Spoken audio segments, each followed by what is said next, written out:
Hello, everyone. This is Tony Lawson, CEO and co-founder of Shop Black. Today, I'm joined by Mary Spio, the CEO and founder of CEEK. How are you doing today, Mary?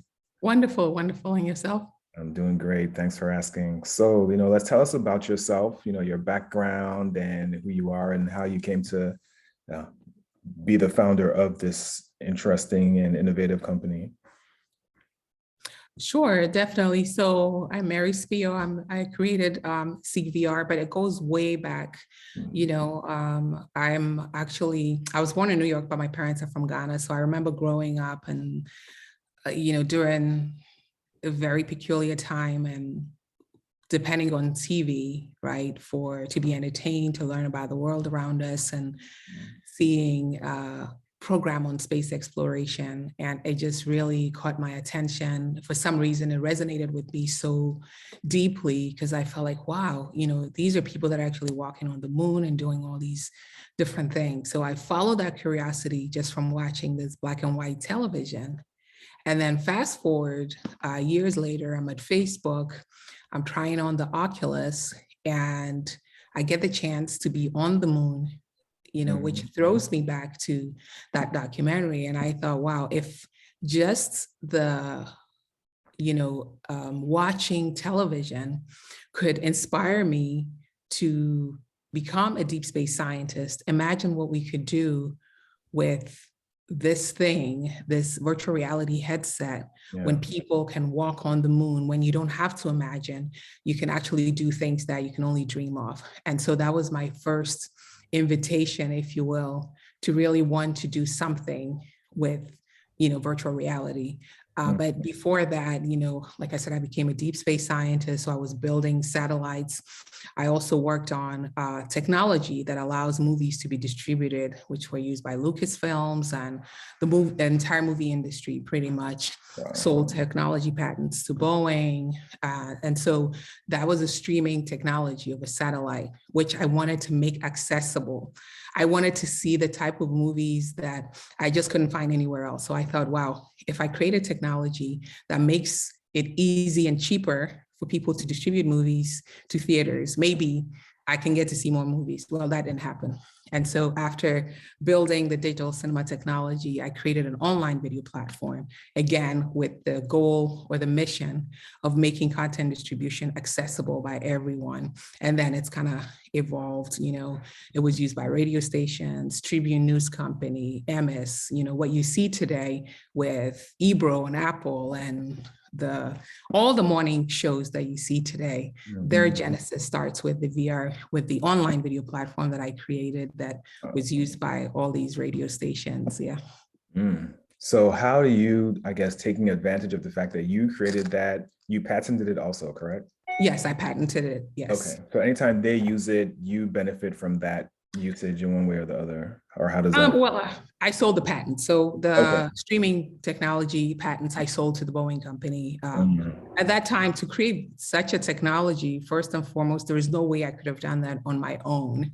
And then also just the millions of dollars that it required to build it and the team and everything else. And so I sold the technology to the Boeing company. And then I worked as the head of satellite communications. We were 3 engineers that started, and then we grew to 200, and then it just grew, and then they sold the technology for billions. Yeah. Wow. So you designed several patented products at this point. Can you tell us like what you go down the list of all your products? Oh, okay. The current products with CEEK or Yes. what? Oh, okay, yes. And so now here at CEEK, we have the platform, which is a streaming platform that enables music artists and other, sports teams, working with a lot of sports teams, for example, to be able to directly monetize their fan base in virtual worlds. And so whether it's live streaming of concerts, whether it's a full-blown concert like we did with Ziggy Marley, you can actually put that content in the CEEK world, and then people can consume it. They can watch it on the website without a VR headset. They can watch it using our own VR headset. They can also, if they want to get a really, really deep experience, they can also use our headphones as well. These are 360 headphones that lets you hear above, below, and all around. Yeah, so these are 360 headphones, and these are all patented also. So this is Mm. patent awarded, everything is patent awarded. Both the design patent is awarded, the utility patent is awarded, all Mhm. aspects of the patent. I feel like the shrimp guy, Forrest Gump, right? We got Fried patented shrimp. shrimps, and we got patented headsets, patented headphones, patented technology, but just call me the Forrest Gump of patents because No, everything is no, that's patented. important. That's ownership, It right? is. We're all Yeah. talking about creating generational wealth here and ownership. So that's where owning your ideas, owning your products, Mhm. that's huge. That's major. Yeah. So And for us, it's super important to make sure everything is patented. You heard what happened with the Matrix. They didn't even just mm, steal the idea for the movie. They stole the whole book, the title, everything. So it's very important to have proof of copyright and all that. So if you have to enforce it later on, you're able to do that. right. Extremely important. Mhm. So talking about virtual reality, right? So virtual reality, obviously, it's been around for a while. What makes CEEK unique as a company and even as a virtual reality platform?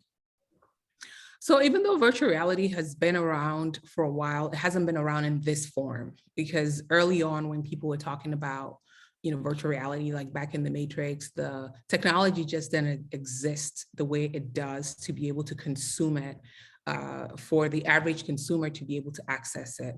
So Lucky Palmer, whose technology, Oculus, I would say, I would credit him with being the first to really build a product that made virtual reality more accessible by consumers. That was what was acquired by Facebook for $3 billion. And so today, if you look at the early VR headsets, I mean, they were massive. Yeah. I called them neck breakers back then, but they were super, super massive. But today it's portable, like especially, the CEEK headset and the product is super portable. It's easy to Mhm. use. And that's also why I decided to create a VR headset. Because when I first came to VR, as exciting as it was complicated, it was expensive, and it just was not, as attractive as I thought it needed to be for consumers to be able to come to it. And then Right. it also didn't take into account women, children. There were other issues that we solved with the technology. And so CEEK makes it super accessible. We have headsets that are ranging from $99, and above. And then we have the headphones, the 360 headphones. Before the CEEK VR headset, there was no need to have audio where you hear above, below, behind you. And the Mhm. reason I created the CEEK VR headphone, which is the 4D headphone, is because even when I was experiencing the content on the Oculus, like all of a sudden something will come from behind you and you wouldn't hear it. And so you're sitting there the whole time looking back. And it was a very uncomfortable experience. And so I said, I need to be able to hear behind me. I'm an electrical engineer. And so I worked on spatial sound. I said, well, there is spatial sound. There is a way to hear above, below, because you don't want something to, creep up on you all of a sudden. You want to see that. And so that was the, impetus behind creating the 4D headphones. It just happens that it's great for sports. I've seen, Charlemagne the God wearing it on his Mhm. podcast. I've seen Francis Ngannou, the UFC champion. He called it, something that must have in men's health. Mhm. Roland Martin, and the list goes on. Everybody's using it. You can use it for music. You can use it for, sports. It's not just limited to virtual reality. Sure. And I guess speaking of music, you've got like partnerships that you've established with like big names like Ziggy Marley and Lady Gaga. Can you tell us a little bit about how you're working with them and how they're implementing CEEK in their artistry? Yeah, absolutely. So with the CEEK platform, you can create content in 360 or in 2D and distribute it. So, we all heard about Travis Scott on Fortnite. The experiences that we're creating are similar to that. And so for Bob Marley's 75th anniversary, for example, we created a very unique experience with Ziggy Marley. We also did something with Stephen Marley, performing some of Bob Marley's songs, performing his own songs. It's just such a beautifully done concert, which in 2020, it was the highest streamed according to Billboard, we had 9.8 million streams within 24 hours. So it was the highest streamed on Facebook. And then it was also on our platform with, with those numbers. Oh, that's amazing. And I guess speaking of Facebook, I'm sure you've heard of their new change to Meta and them, dipping their feet in your lane. Like, what are your thoughts there about what they're doing and how what you're doing either like complements or a possible, I don't know, being interested in getting bought out by them for billions of dollars? Like, what are your thoughts around the whole Facebook Meta thing? Back in 2015, I presented the whole idea of the metaverse, the way they're describing it now, to Facebook when I entered a competition with them. To see it now, they're going all in. And the way I look at it, a rising, wave raises all ships, right? And the rising tide raises all ships. Yeah. Since they announced Meta, for example, we have a CEEK coin that's integrated into our platform. The interest about the metaverse is at an all-time high. And so we're like the number 2 VR AR, token now, as a result of a lot of the interest in the metaverse. So that's the way I look at it. And then also it's very, very difficult to build an industry, right? And so if me as a one-man show, what I mean by one-man show, I don't mean like I'm the only person in the company. There are, 28 of us working. Sure. How we make this possible. But like as an individual company, if I say I'm going to create this whole industry, it's going to be impossible. You have to have an ecosystem, and it doesn't get any bigger than, Facebook. And for them to go all into it by saying now we're known as Meta, we're dedicating $10 billion, I think this year, to building this. So I'm interested to see where it goes. Yeah. I've noticed they announced a lot of their executives and their team members that are working on Meta. I haven't seen any diversity there at all. Wow. So I'm glad that we're working on the metaverse because it needs to be diverse, because the metaverse is Web 3.0, is the next iteration of the web. So we look at Web 1.0, we had just text and pictures with sites like Amazon. And then you had Web 2.0, you had sites like YouTube with video. You can now watch videos. And then now Web 3.0 is the metaverse.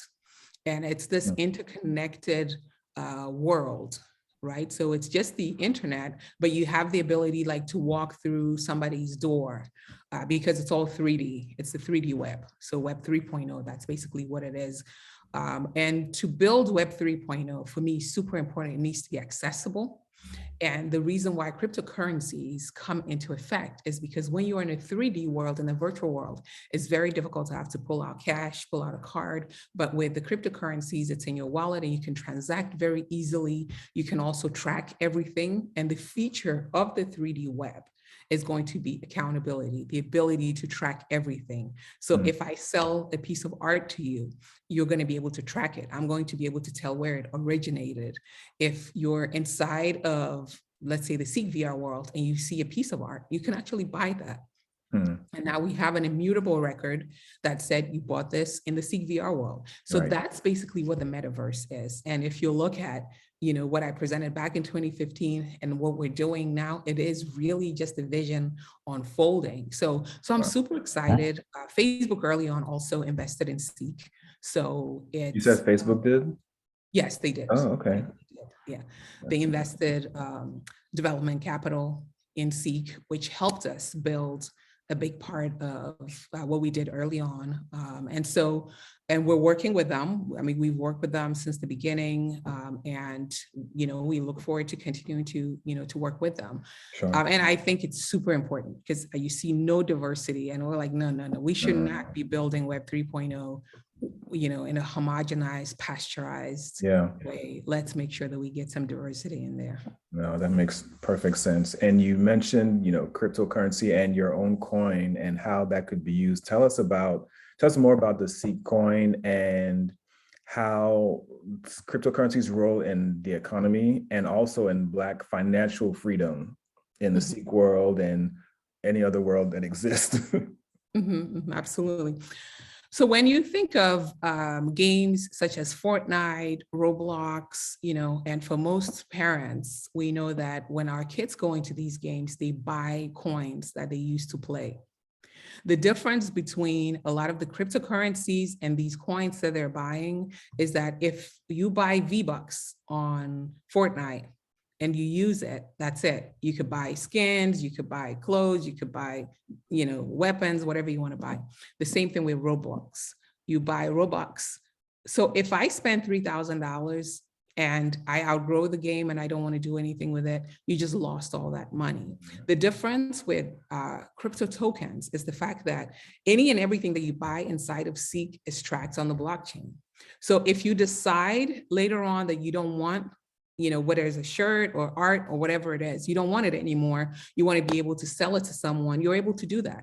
You can collect items, you could trade items, and then also the fact that the coin itself stores value in the sense that, and that's also the advantage of people buying the coin to go see concerts. So, someone just emailed me and said, oh my God, I bought, $200 worth of coins because I wanted to go see, I don't remember, it was Ringo Starr. They wanted to go see a concert on there, but then they were not able to do that. And they forgot the coin and they left it and they came back, and that now it's like 100,000 or something like that. Oh, wow. Because the coin accrues, value. It just grows.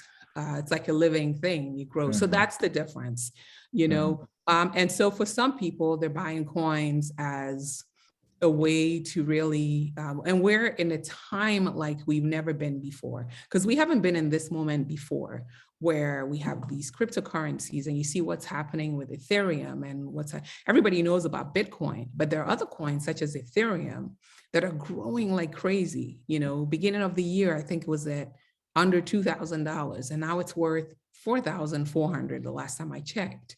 So as people are buying these coins, what they're doing is they're seeing their wealth multiply in ways that they've never seen before, which is why people are excited about the coins. But I think all too often, all they hear about is what they hear about on the news, which is Bitcoin.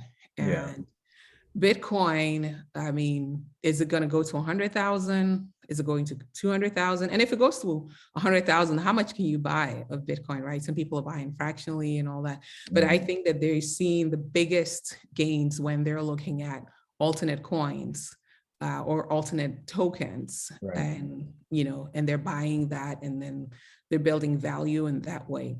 So, I mean, I don't give investment advice or anything. I'm just explaining how it works and how people look at it, and, and as these coins are not meant to be investments, but people are accruing value through what they're collecting. And of course, once they, if I buy a coin for 200 and then all of a sudden it's worth 100,000, I still have to pay taxes on it. So there is a tax code for paying taxes on it, and people like the ability to be able to multiply their wealth in ways that they've never had an opportunity to do so before.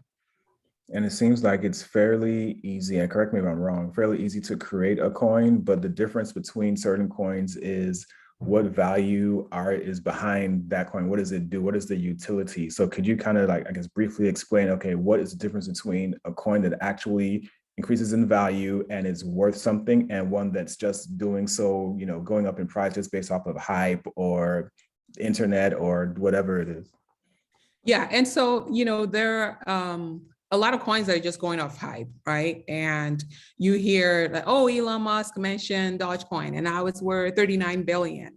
And then people are like, but what does it do? Most people don't know, or you hear so many coins that are out there, and you hear things like NFTs that are, like CryptoPunk and all these different NFTs that, people are buying for 60 million, and this one and that one. I don't exactly know why some of these speculative coins are doing those numbers, or the rhyme and reason behind some of those speculation. I don't know. But what I know is for coins and tokens such as Ethereum, for tokens such as CEEK, we have real value behind it.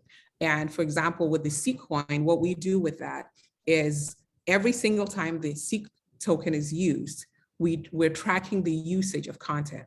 So if you're an artist and you create your concerts and you put it on YouTube, for example, they can pay you whatever they want to pay you. There's no accountability. They're self-auditing. They just give you their numbers and say, hey, you know, maybe you made money, maybe you didn't. Right. And depending on your geography, right? So if I'm in, let's say I'm some part of Africa and they pay based on currency, I might earn $30 for 1 billion streams, which I know somebody that's actually done that, $30 for 1 billion streams, because they'll say, oh, we're not monetizing it with, or somebody that's told me that they did that, they'll say, oh, we're not monetizing it with advertising. So there's not a lot that we can pay you. But if I'm in the UK and the US where they say they have more advertisers, then for 1 billion streams, maybe you make 300,000, maybe even make, you know, $3 million.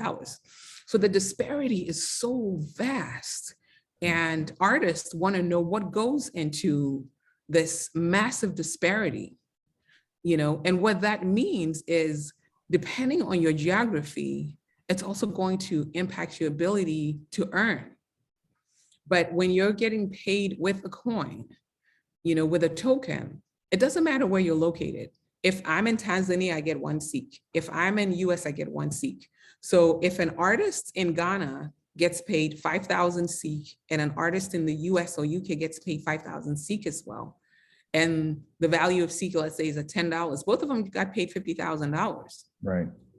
And in the background, the coin is able to track everything on the blockchain. So independent people are validating it every single time. And we use what's called smart contracts to also make sure that you get automatically paid. So by connecting it all together, we validate, you get paid. We validate, we get paid. You get paid faster, you get paid, you know, equitably. And then you don't have to worry, oh, I'm in the wrong genre, I'm in the wrong country, you know, and nobody's telling you how this is happening. And, you know, we were working with the likes of Microsoft that we're looking to implement this. Ultimately, what's going to happen is people are going to want accountability from every place that they're streaming their content.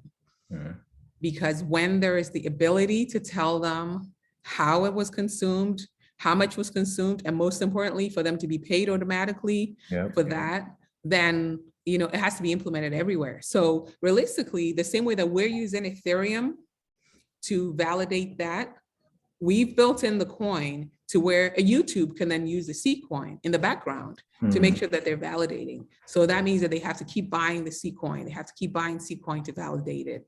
iTunes, they can use the CEEK coin. So every streaming platform has the ability to use CEEK as a standard to be able to validate and then also automatically pay their users, you know. And it's not just about validation, it's also efficiency, right? When you talk about music and music publishing, a lot of times it's very hard to locate publishers. But now if you administer music publishing with the coins, if you own a part of a song, every time that song gets played, you automatically get paid. You don't have to depend on the artist to tell you, you know, as a producer that it got paid this many times, or for another reporting organization, all of this stuff.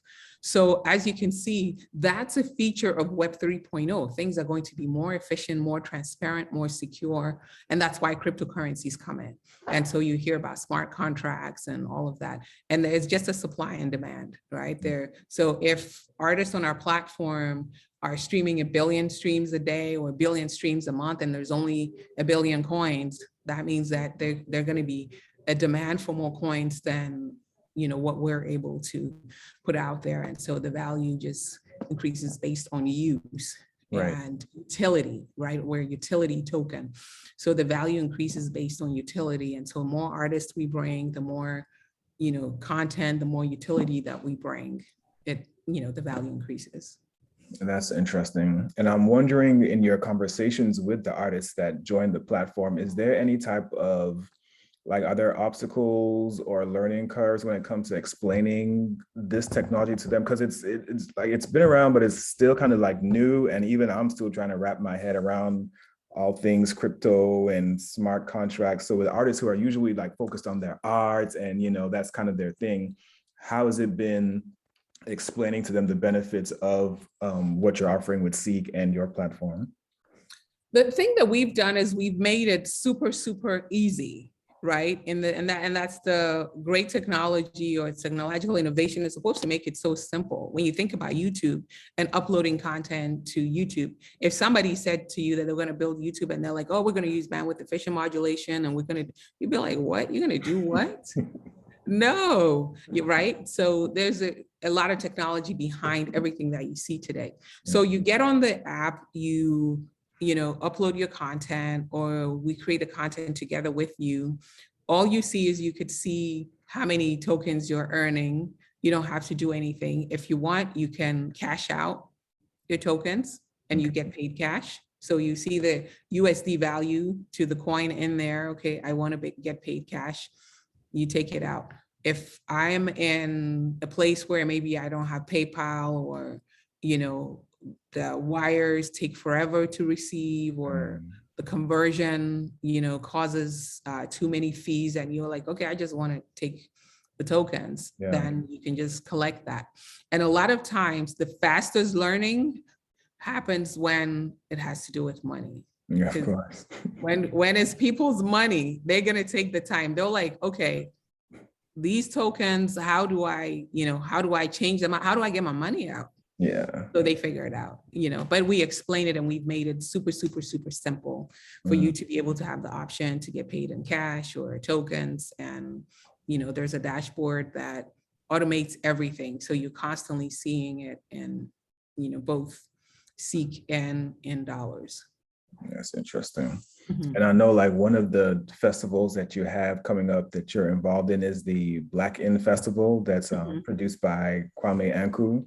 Yes. So can you tell us a little bit more about the Black In Festival and, you know, like your relationship with Kwame? Like for those who don't know, he's the CEO of Black Star Fund, you know, does a lot of investing in Black founders, and he's one of the major investors in CEEK as well. Is that correct? He is. Kwame is one of the major investors in CEEK. He's been a believer in CEEK since the beginning, which is amazing. And he's invested in CEEK. We're also working on the Black In Festival, which, you know, is about his vision. And I hope I explained it well. His vision of creating a festival where we can celebrate Black excellence. And so he's bringing a lot of people that are talking about, you know, some phenomenal things. Like last year, I was at the Black In Festival, and there was, you know, Shaquille O'Neal. He was talking about how he invests, and there was this person and that person. So it's just bringing together a group of, you know, people that are showing excellence in what it is that they're doing to share these stories. And then we also have a concert that is, you know, coming along with the Black In Festival. So we're super, super excited about it. It's going to be like, you know, nothing that you've seen before. We held TEDx on the CEEK app, and with the Black In Festival, you're going to be able to consume it, you know, in VR with your VR headset. You can also go to the website and, you know, see the content. And by the time it comes out, you know, you'll be able to walk around. This is really just seeing how Web 3.0 works, you know. I remember seeing like on Second Life how people were making millions of dollars by being inside of Second Life and understanding it. So this is the time. We're not going to have this period again. And the reason why Facebook and everybody's jumping in head first, you know, I think they feel like they missed the Web 1.0 trend because, you know, he wasn't old enough. And then if you look at the Web 2.0 with the mobile phones, that trend was also missed. And then this time they're not going to miss it. And so for a lot of people that, you know, how do you find out? Somebody was asking me, well, how did you get involved? How did you get on the board of Oculus? How did you get on the board of Amazon? How did you, you know, do this and do that? Just make sure that you participate. You know, when I tried on the Oculus, when I, you know, heard about all these things that were happening with VR, I bought a ticket. I went to the conferences. I went to conferences in Canada, Ireland, Vietnam, this place and that place. Yes. So you're hearing about CEEK today. Make sure you check it out. Make sure you go and read about, you know, everything. What is she talking about with, you know, that it means to buy the CEEK coin to attend events in this, you know, CEEK environment, that I'm going to be able to attend the Black In Festival by buying, you know, CEEK today and stuff like that.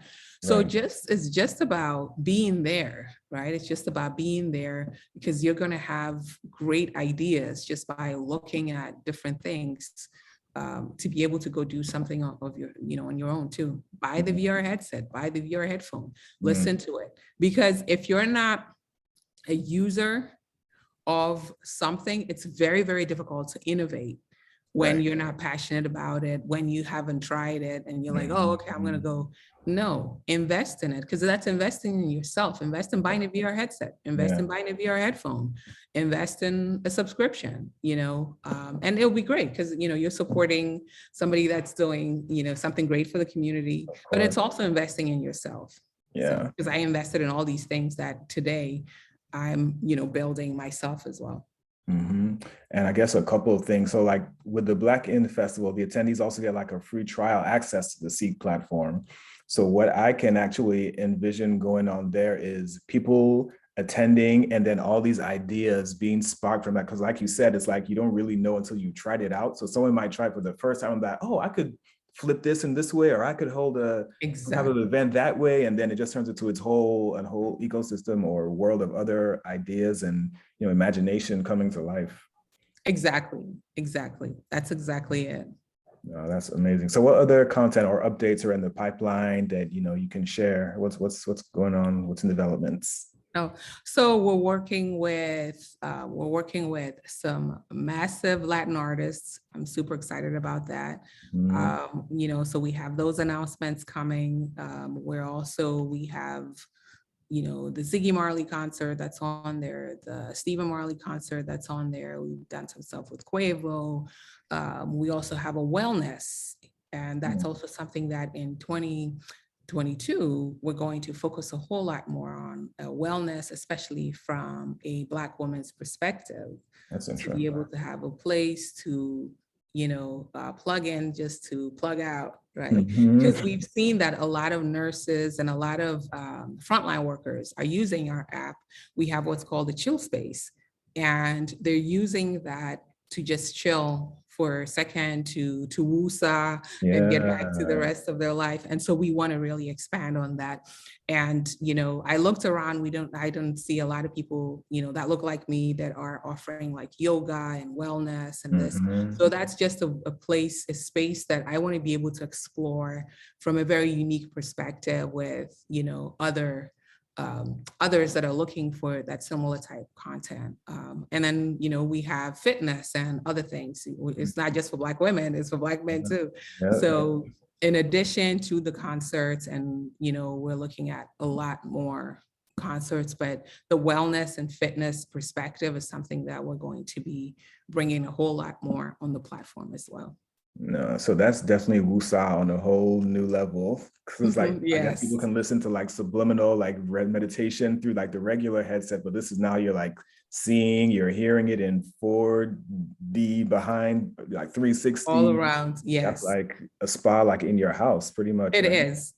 So you could be on a safari, there's a safari meditation in there, and you're sitting there and you're seeing giraffes come all the way up to you. You're seeing lions lying, in the garden, and the deer and this one and that one. So, some people might never want to leave. They're like, oh, I like this one, So we've had some of the people that a lot of people are like, do you have any fog free? How do we get rid? Because apparently people are smoking and, meditating at the same time. And I hear that it takes it to a whole different level, but we're not selling any products along those lines. But we have had people ask about, anti-fog lenses and stuff like that. So we will be releasing, the current one are anti-fog, but we are looking at, products that will even help, whether the smoke is coming from, maybe it's a scented mist or something like that, or other things. It's up to you. No, that's amazing. And even with the folks who don't want to go to the gym, like myself, you can like work out from home with your headset. I guess it could be boxing, or there's like a trainer. You could, but with the boxing and stuff, you got to be very careful. You got to be very careful, because people are walking around and they're thinking, because your whole world is replaced by a new world. And sometimes there's a wall right in front of you and people, are walking into walls. So with the training, you gotta pull back a whole lot, and you gotta make sure that you're in an open space. Gotcha. We've done the Dwayne Wade Celebrity Sports Academy. The training is on there. We always say, make sure you're in a big open space. But if you have like a boxing, if you have one of those boxing bags and whatnot, and you have the headset on, you could, you could box and do stuff like that. You can get spotted while you're doing that. If you're doing it by yourself, you just make sure it's in an open space. Right. Or it could be just no equipment, just jumping jacks or push-ups or cardio stuff, right? Exactly. Okay. No, that's amazing. Hey, look, Mary, this sounds fantastic. I'm about to go get my headset and plug in as well and check it out. And I'll definitely be attending the Black Ink Festival myself. So kudos on all the amazing work that you're doing. I love seeing people creating like innovative companies like you are. So best of luck. And, I just wish you all the success in the world going forth. Oh, thank you. And thank you so much for the work that you're doing, putting our innovations in front of millions and millions of people. So thank you very much. That's exactly what we need. So it's very appreciated. Thank you, Tony. Thank you. Well, you have a great day and we'll chat soon. All right. Thank you. Take care.